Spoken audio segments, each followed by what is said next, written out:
When a stranger arrives in the town of Lago, he is mocked and threatened by 3 gunmen, but proves he is more than capable of looking after himself by coldly shooting them dead within seconds of a fight erupting. He leaves the scene and is almost immediately accosted by an attractive young lady whose sole aim in bumping into the stranger, as he is quick to point out to her, is to become better acquainted with him.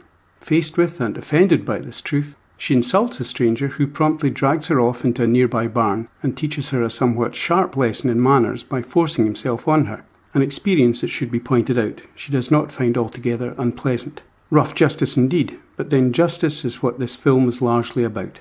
In the opening sequence, the stranger is subjected to the gunman's own brand of morality and justice. We, the audience, see very little of them, but we see enough to be able to form our own opinion of their bullying and threatening ways, and are sympathetic towards a stranger. So, when he shoots them, we accept that he has simply turned their own standard of morality on them, carrying it to its logical conclusion. Nevertheless, we are somewhat shocked at how easily and coldly he resorts to his extreme retaliation. In the same way, when he is accosted by the girl and he treats her so savagely, we are stunned by his extreme form of retaliation.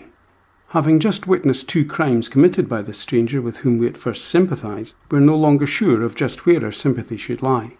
To add to our confusion, or perhaps resolve it, we next witness, in the course of a dream, the brutal whipping to death of a young marshal in the streets of Lago, while the townspeople look on and do nothing to help. The marshal is none other than the stranger himself, a revelation that leads us to treat with suspicion the motives and actions of both the stranger and the people of Lago. Eastwood, the director, has cleverly woven a tale of morality, or rather amorality, and justice, and invites the audience to act as jury. The film is constructed in much the way that a jury might hear arguments in a court case, with one party appearing guilty at first, but gradually, as more facts emerge, become to understand and even endorse the actions of the defendant. We discover that the girl the stranger assaulted is in the habit of sleeping with whoever will help her achieve her immediate aims. The gunmen he shot were hired to kill anyone who posed a threat to the Lago Mining Company, and everyone in Lago played a part, albeit indirectly, in the death of Marshal Duncan. Marshal Duncan represented an outside force of law, an independent, disinterested party concerned only with equality and fairness. The town of Lago, however, took upon itself the mantle of justice and rejected the independent authority of law. The people did not wish to share their wealth from the mines with the government, and they went to extreme lengths to protect it and themselves, including the murder of Marshal Duncan. Thus, they established their own amoral form of law and order, where their own continued well-being and wealth are taken as the only valid criteria of justice.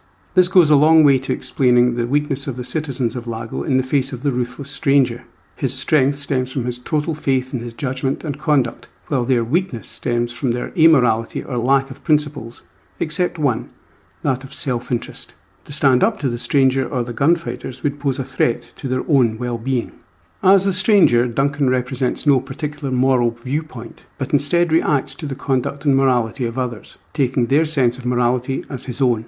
He's a sort of moral mirror, where people are judged by their own standards. In order to protect themselves, the townspeople hire a small group of gunfighters to perform their immoral acts. The problems arise when the people decide to rid themselves of the by now arrogant and bullying gunmen by, naturally enough, amoral means. They're framed for theft and are sent to prison, but are due to be released and will avenge themselves on Lago. With their new gunfighters gone, the people ask a stranger to help them. He reluctantly agrees, but only in return for free rein. At this, the stranger proceeds to make everyone pay for their protection. Everyone must pay something for their freedom, and the stranger makes them pay in kind, through loss of public office, esteem, or wealth. In short, they must pay with that which they gained through the death of Marshal Duncan. The stranger humiliates the inhabitants of Lago and makes them suffer, all in the name of protection. Protection he would have provided at a much lower cost as Marshal Duncan. However, because they abandoned principle and chose instead the path of amorality, where worth and value are measured solely in financial terms, the people of Lago must now face the practical consequences of their amorality. The stranger does very little to help them, except show them how to defend themselves, and with great irony rides off at the last moment to let them face their gunmen alone. He never actually agreed to any deal, and besides, any such deal would require a sense of morality to be valid, morality that people of Lago have long since rejected. He only returns to Lago once much harm and suffering have been done, to avenge himself on those who killed him. Eastwood here plays one of his most interesting roles, the spirit of justice. Each member of the community is made to face himself and is faced with the kind of treatment he has meted out to others in the past. The stranger provides him with a practical lesson in morality, turning their own amorality on them so they will feel the reasons for respecting the principles of justice. The film is extremely well directed, combining the gritty action we have come to expect from Eastwood and a content of considerable depth. By swinging our sympathies from one side to the other, Eastwood makes us doubt everything and causes us to suspend our judgment until the final thought-provoking scene, when we are in possession of all the facts and evidence. Altogether, it is a stimulating film well worth watching and represents one of the artistic peaks in Eastwood's long career.